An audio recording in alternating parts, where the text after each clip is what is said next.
La Bible révèle que la fin de toute chose est proche et que Dieu appelle tout homme à pouvoir se réjouir de la seconde venue de Jésus-Christ. L'objectif de cette présentation est de vous préparer à être du nombre de ceux qui gardent les commandements de Dieu et le témoignage, la foi de Jésus-Christ. La méditation de ce soir va porter sur Ésaïe, chapitre 21, et le verset 11. Je vous invite à ouvrir vos Bibles avec moi dans le livre du prophète Ésaïe, au chapitre 21 et au verset 11. Et en fait, nous lirons les versets 11 et 12. Ésaïe 51, versets 11 et 12, où il nous est dit, eh bien, prophétie sur Duma. On me crie de Séhir, sentinelle, qu'en est-il de la nuit? Sentinelle, qu'en est-il de la nuit? La sentinelle dit, le matin vient et la nuit aussi. Si vous voulez interroger, interrogez. Revenez encore. J'aimerais vous proposer une lecture maintenant dans la Louis II 1910, car là, j'ai lu dans la version Osterwald 1996. Et dans la Louis II 1910, il nous est dit, sur le verset 11 et 12, oracle sur Duma, on me crie de Séhir, sentinelle, que dis-tu de la nuit? Sentinelle, que dis-tu de la nuit? La sentinelle répond, le matin vient et la nuit aussi. Si vous voulez interroger, interrogez. Convertissez-vous et revenez.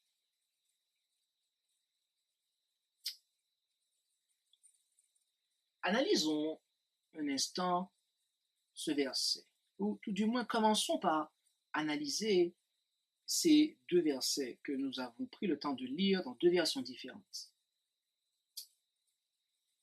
Certaines personnes en Édom, eh bien, étaient en train de s'enquérir avec une certaine ferveur auprès du prophète pour savoir quelles étaient les nouvelles.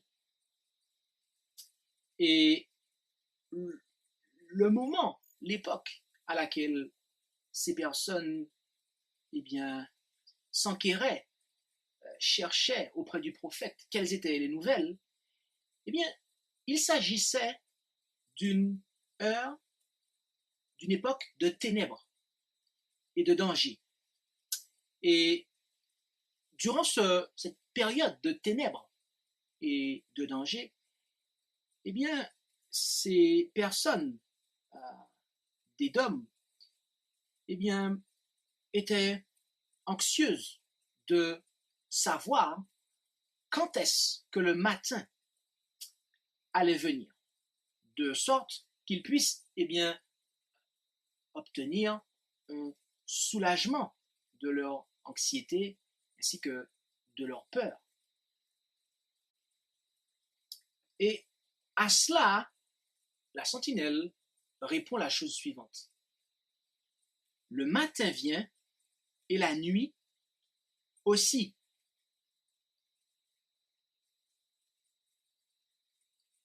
La réponse de la sentinelle est quelque chose qui, on pourrait dire, est assez mystérieuse de prime abord.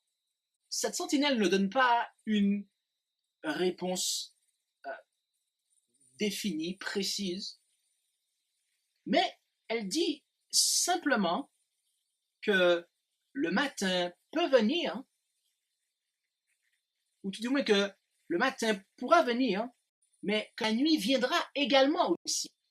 D'accord? Le matin vient et la nuit aussi. D'accord? Et à travers ces paroles de la sentinelle, on ne perçoit bien que peu de lumière ou d'espérance en ce qui concerne l'avenir. Et cela laisse entendre à ceux qui cherchent auprès de la sentinelle eh bien, de bonnes nouvelles, que les heures, l'époque, les temps qui sont devant eux seront également une période de ténèbres, une période d'incertitude. Et telle devait être l'histoire future du pays d'Édom, lequel, eh bien, était assailli d'oppresseurs, de conquérants, de personnes qui réduisaient le pays en désolation. Et sans considérer davantage ici, j'aimerais que l'on passe à l'application de cette prophétie. Et nous allons considérer le verset 12 de manière particulière dans l'application que nous allons faire maintenant de cette prophétie. Je rappelle, nous sommes, pour ceux qui nous rejoignent, en train de considérer Ésaïe chapitre 21, versets 11 et 12. Ésaïe chapitre 21, versets 11 et 12. Et nous allons passer maintenant, comme je le disais il y a quelques secondes, à l'application de cette prophétie. Et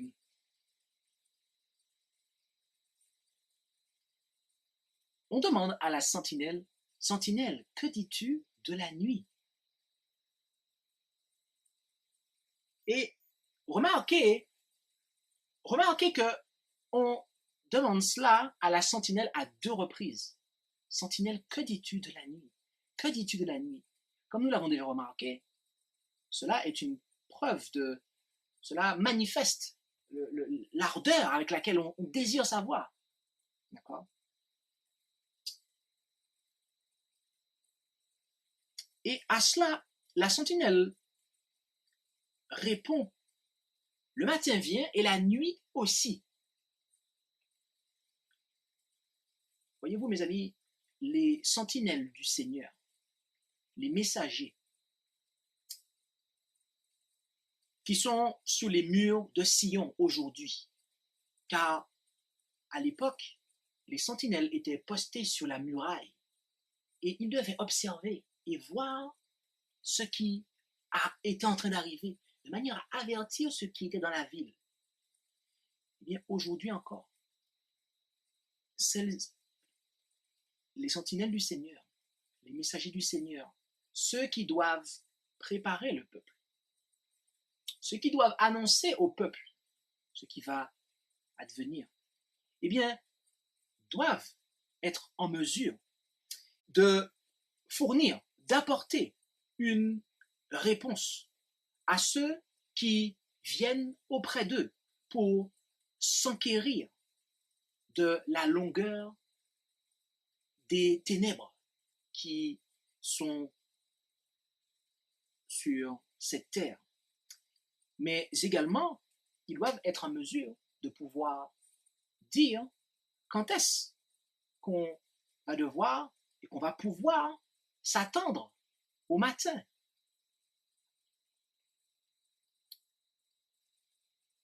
Oui, chers amis, les sentinelles du Seigneur doivent être en mesure de pouvoir, eh bien,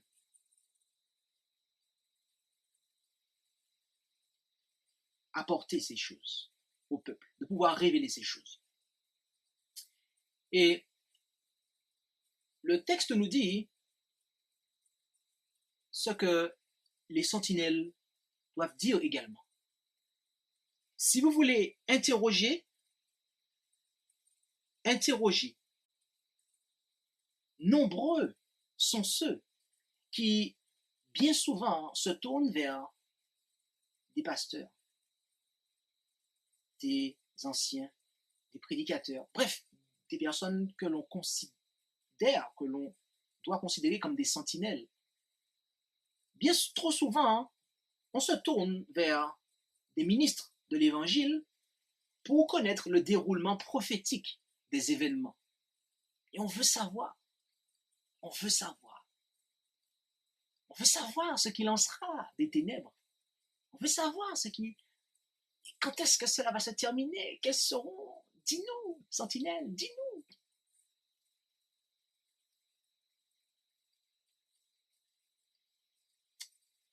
Et à travers ce désir qui est manifesté avec ferveur, lequel est représenté par une double demande.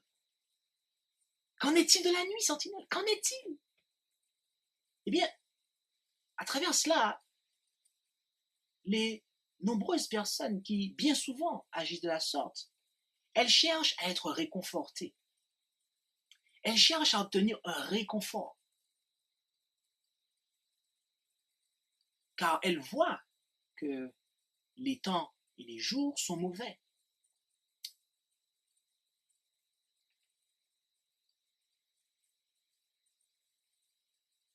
Mais il y a un problème. Il y a juste un petit problème. C'est que ces croyants qui, bien souvent, avec insistance, veulent savoir ce qu'il en sera de la fin de la période de ténèbres et quand est-ce que le jour va arriver. Ils veulent savoir quand est-ce que la délivrance, comment les événements vont se profiler. Ils veulent savoir la parole prophétique, ils veulent la comprendre davantage. Le problème est que ils devraient s'enquérir de la volonté de Dieu. Car c'est en mettant en pratique la volonté de Dieu que, en obéissant, si vous préférez, à la volonté de Dieu, que le réconfort va venir. Car bien souvent, on désire savoir comment les événements de la fin des temps vont se passer, comment cela va se passer, comment ceci, comment cela. Dis-nous comment ça va se passer, pasteur. Dis-nous ceci, dis-nous cela. Qu'en dis-tu de la nuit? Qu'en est-il de la nuit? Dis-nous.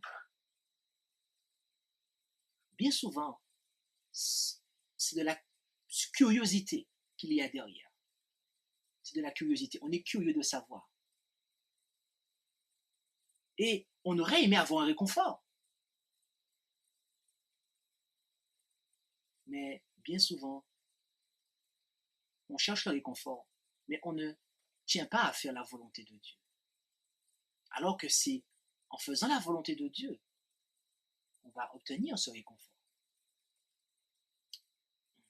Ainsi, vouloir comprendre les temps, mes amis, vouloir comprendre la prophétie, les prophéties relatives à la fin des temps, cela est une bonne chose, voyez-vous. Cela est bien. Je vous encourage, tout un chacun, autant que vous êtes, à vous enquérir auprès des sentinelles de la fin des temps, à attendre qu'elles puissent vous dire ce qu'il en sera, à examiner, bien évidemment, à examiner, et à retenir ce qui est bon. Je vous encourage à le faire, cela est bien. Vouloir comprendre les temps, la prophétie, cela est une bonne chose. Mais mes amis, nous devons aller plus loin que le simple fait de vouloir connaître les événements prophétiques. Nous devons aller plus loin que cela. Rendez-vous avec moi et allons plus loin dans notre méditation. Rendez-vous avec moi en 2 Pierre, chapitre 1, verset 19. Où allons-nous? En 2 Pierre, chapitre 1 et au verset 19.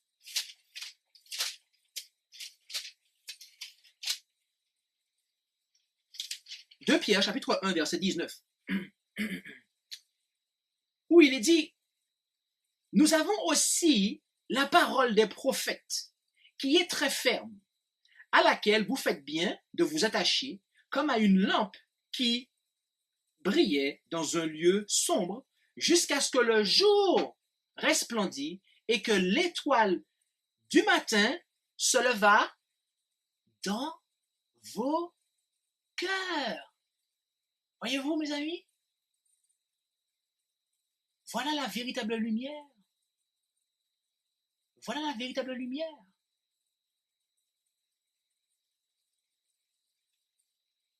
Voilà le véritable matin. Ici, l'apôtre Pierre nous exhorte, comme je vous le disais il y a quelques minutes de cela, à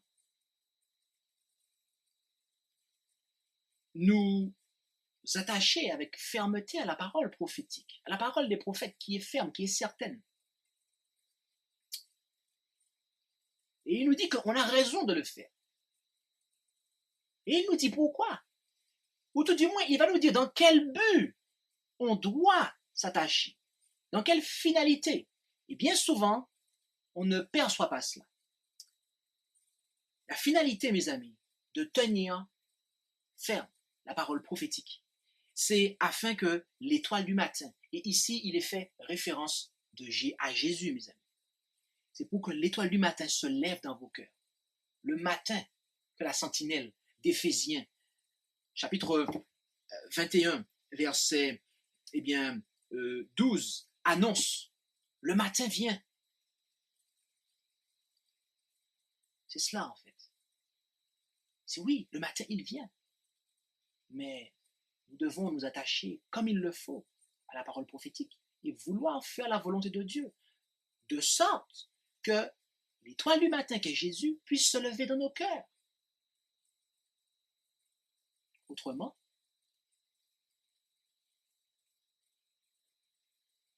ce sera là les ténèbres pour nous.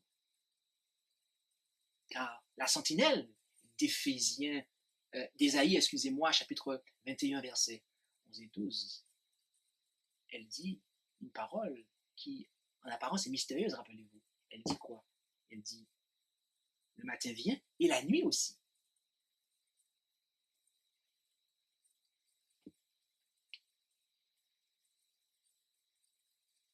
Cela signifie que pour vous, pour nous, cela peut être le matin, mais cela pourra être aussi la nuit. Si nous n'avons pas Jésus dans notre cœur, mes amis, si l'étoile du matin ne s'est pas levée dans notre cœur, ce sera la nuit qui viendra pour nous, et non pas le matin annoncé par la sentinelle. Et c'est parce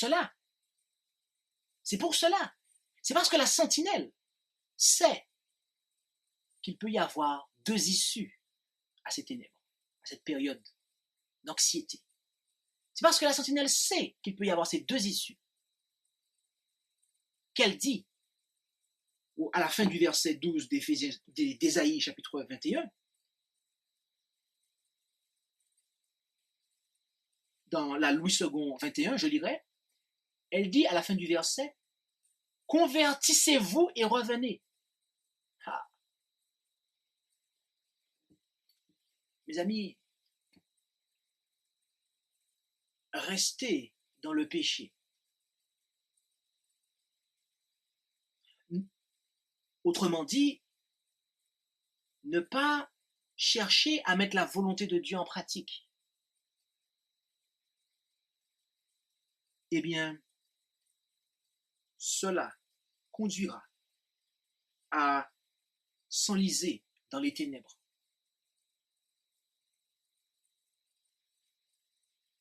Les personnes qui aiment s'enquérir de la parole prophétique pour satisfaire une certaine curiosité et obtenir un réconfort, alors qu'elles n'ont pas à cœur de faire la volonté de Dieu,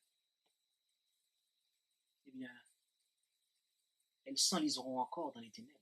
Et pour ces personnes-là, ce sera les ténèbres annoncées par la parole prophétique. Leur issue sera de perdurer, de rester dans les ténèbres.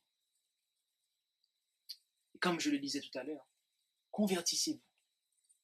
Convertissez-vous et revenez. C'est là la condition, mes amis. C'est là la condition pour arriver au matin. C'est là la condition. On ne doit pas simplement chercher à obtenir des connaissances prophétiques. On ne doit pas simplement, chercher à savoir de quoi sera fait demain, au niveau prophétique, au niveau de la fin des temps, qu'est-ce qu'il en sera. Mais on doit aller plus loin. Cela doit nous pousser à voir que les jours sont mauvais et que nous devons nous convertir, si ce n'est pas le cas. Nous devons nous séparer du péché. Si le péché est dans notre vie, mes amis, nous devons aller à Jésus. Aller à Jésus et accepter la repentance, le don de la repentance qu'il désire nous accorder. Car la repentance est un don, mes amis. Lisez Acte 5, versets 31 et 32, et vous verrez que c'est Jésus-Christ qui accorde le don de la repentance. Sans Jésus, mes amis, voyez-vous, nous ne pouvons même pas nous repentir. Et cela est fort, parce que c'est Jésus aussi qui nous pardonne. Donc, il nous accorde le don de la repentance, il nous accorde le pardon. Mes amis, sans Jésus, nous ne pouvons même pas être des chrétiens. On ne peut même pas se convertir.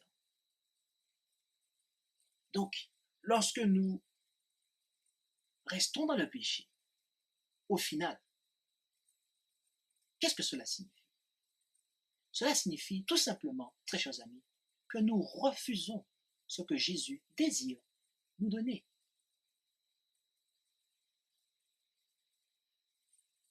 Cela est une parole très lourde, de conséquences, très chargée en signification. Convertissez-vous et revenez. Il faut que l'étoile du matin puisse se lever dans nos cœurs. Il faut que Jésus-Christ puisse se lever dans nos cœurs. Telle doit être notre finalité, et non pas les ténèbres.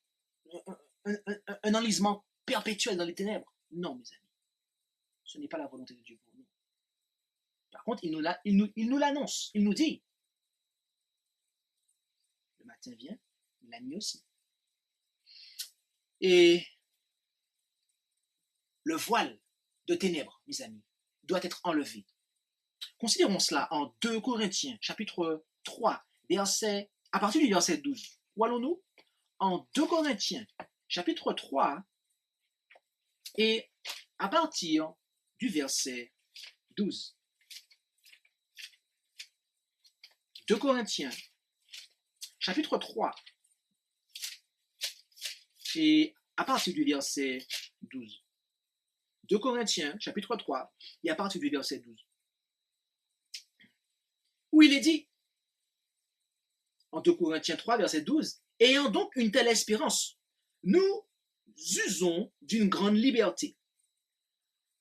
Et nous ne faisons point comme Moïse qui mettait un voile sur son visage, afin que les enfants d'Israël ne vissent pas la fin de ce qui devait disparaître.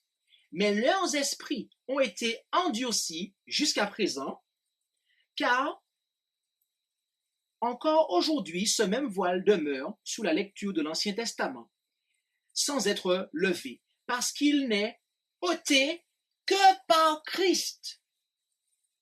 Encore aujourd'hui, quand on lit Moïse, un voile est jeté sur leur cœur.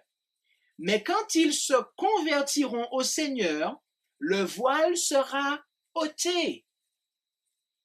Or, le Seigneur est l'Esprit. Et où est l'Esprit du Seigneur, là est la liberté. Verset 18.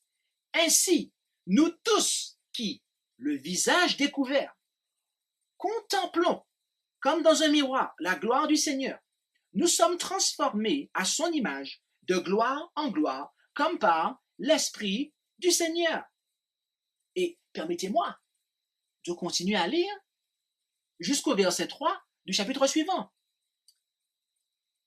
C'est pourquoi, ayant ce ministère selon la miséricorde qui nous a été fait, nous ne perdons pas courage, mais nous avons rejeté les choses honteuses qu'on cache, ne nous conduisant point avec artifice et ne falsifiant point la parole de Dieu, mais nous recommandons nous-mêmes auprès de toute conscience d'homme devant Dieu par la manifestation de la vérité, que si notre évangile est voilé, il est voilé pour ceux qui périssent.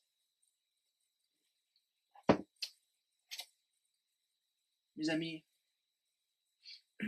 voyez-vous, le voile qui nous maintiendra dans les ténèbres restera tant que nous ne serons pas convertis, tant que nous n'obéirons pas à la voix de la sentinelle d'Ésaïe 21, versets 11 et 12.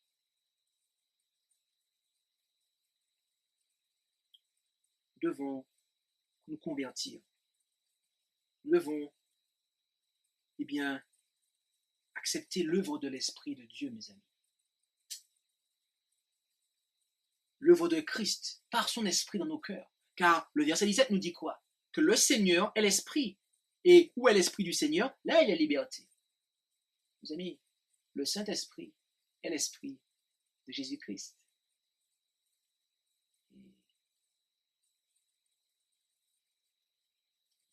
En acceptant tout ce qui nous maintient liés aux choses de ce monde, notamment surtout les choses honteuses, mes amis. Les choses honteuses, le péché. Nous ne pouvons pas être conduits par l'Esprit de Christ. Nous ne pouvons pas être conduits par le Saint-Esprit. En clair, Christ ne peut pas se lever dans nos cœurs, mes amis. Et le voile de ténèbres sera maintenu. Et d'autres personnes verront le matin, mais nous verrons la nuit venir. Ou du moins la nuit continuera.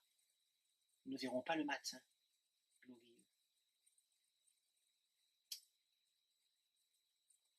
Cela est une pensée solennelle, mes amis.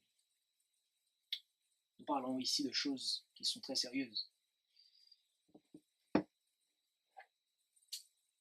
J'aimerais conclure cette méditation en vous proposant de vous rendre avec moi en Jean, chapitre 8, l'évangile selon Jean, chapitre 8. Jean, chapitre 8. Jean, chapitre 8, verset 12. Nous prenons Jean, chapitre 8, verset 12, qui est notre texte final, le texte final de cette méditation. Jean, chapitre 8, verset 12.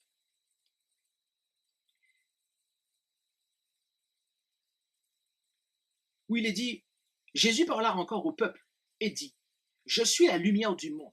Celui qui me suit ne marchera point dans les ténèbres, mais il aura la lumière de la vie. Mes amis, se pourrait-il que nous soyons des étudiants de la prophétie purement intéressés par une connaissance des événements, sans vouloir chercher à faire la volonté de Dieu, sans vouloir chercher à marcher avec Christ, à suivre la lumière? Si cela est le cas, chers amis, si cela a pu être le cas jusqu'à présent, je vous invite à véritablement considérer ces paroles, à véritablement réaliser que nous devons, si c'est le cas, nous convertir et revenir au Seigneur, de manière à délaisser les choses honteuses, de manière à ce que le voile de ténèbres puisse être enlevé, de manière à ce que l'étoile du matin, Jésus-Christ, par son esprit, puisse se lever dans nos cœurs et que nous puissions marcher après lui et sortir des ténèbres, passer des ténèbres à sa merveilleuse lumière.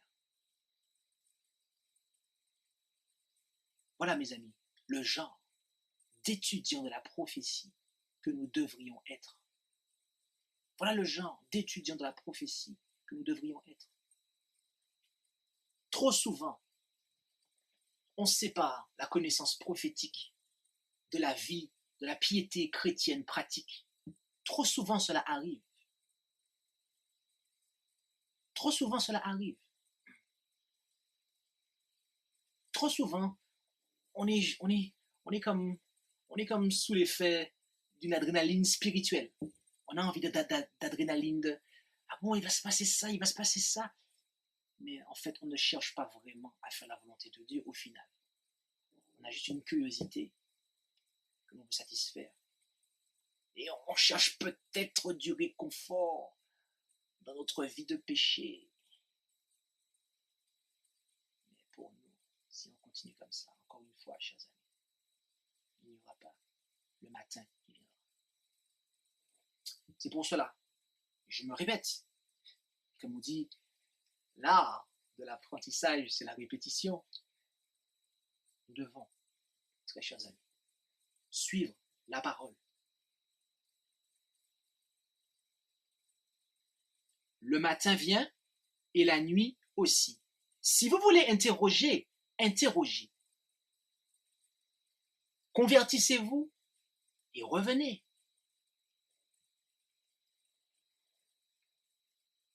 Voilà, mes amis, ce que nous devons faire. Continuons à interroger, mais convertissons-nous et revenons au Seigneur. Afin que Jésus-Christ puisse se lever dans nos cœurs et que nous puissions marcher dans sa merveilleuse lumière et être des enfants de lumière qui portent la lumière à ce monde de ténèbres. C'est la seule solution, c'est la seule manière pour nous de pouvoir, avoir une connaissance prophétique qui va bénéficier à autrui, qui va bénéficier à nos semblables qui sont dans les ténèbres. Car nous aurons accepté la lumière, nous l'aurons mis en application et nous pourrons de même leur annoncer ces choses. Et ce uniquement si nous sommes dans la lumière, uniquement si nous sommes convertis. Alors, convertissons-nous et revenons comme le Seigneur nous le demande. Amen. Merci d'avoir écouté cette présentation avec intérêt. Pour plus d'informations, consultez notre site internet lereste.org et suivez-nous sur Facebook ainsi que sur YouTube à @lereste. Vous pouvez aussi nous contacter par email à info@lereste.org ou par téléphone au +33 6 12 60 13 69.